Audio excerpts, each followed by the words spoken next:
Čeprav dialog o malem delu med vlado in študentsko organizacijo Slovenije poteka že več kot pol leta, študentje o tej problematiki delijo še vedno precej različne občutke. Ni mi všeč. Želim si, da bi bilo bolj za študente ugodno, no? Kljub državnim primanjkljajem in podobno. V bistvu sem jaz za to, da se študentsko delo ukine, pa se vsakemu študentu da štipendija, tako da bi lahko vsak normalno študiral.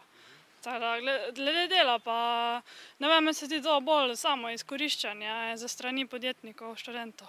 Predstavnike študentov najbolj moti vnovična omejitev števila ur, ki posledično omejuje tudi končni zaslužek študenta. Ta maksimalen zaslužek, o kateri govorijo 6000 evrov, je nemogoč. Že če pogledamo 720 ur, krat 4 evre bruto na uro, dobimo znesek okrog 3000 evrov, ne pa 6000 evrov. Študentje so prepričani, da bo z uvedbo malega dela ostalo precej manj denarja za študentske klube in organizacije, saj bodo študentom konkurenco delili tudi upokojenci in brezposelni. V nobeni teoriji ni možno, da za isto količino dela povečaš povpraševanje po tem delu za 400 000 ljudi, pomeni vsi brezposelni in vsi upokojenci v Sloveniji, delo pa ostane isto.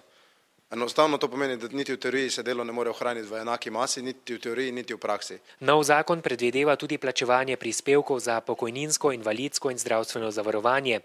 Tako bodo študentje skoraj dvakrat bolj obdavčeni kot doslej. Ja, sigurno nek dodaten, nekalkuliran strošek to pomeni, ampak dejansko, če pogledamo vse prispevke, ki jih plačujemo za redno zaposlene, glede na to, da smo podjetje, ki se ukvarja z gostinstvom in ima sorazmerno visoko število redno zaposlenih, dejansko bo vplivalo, ampak ne toliko kot pri ostalih, recimo. Po novem število študentov v podjetju ne bo smelo presegati 30%.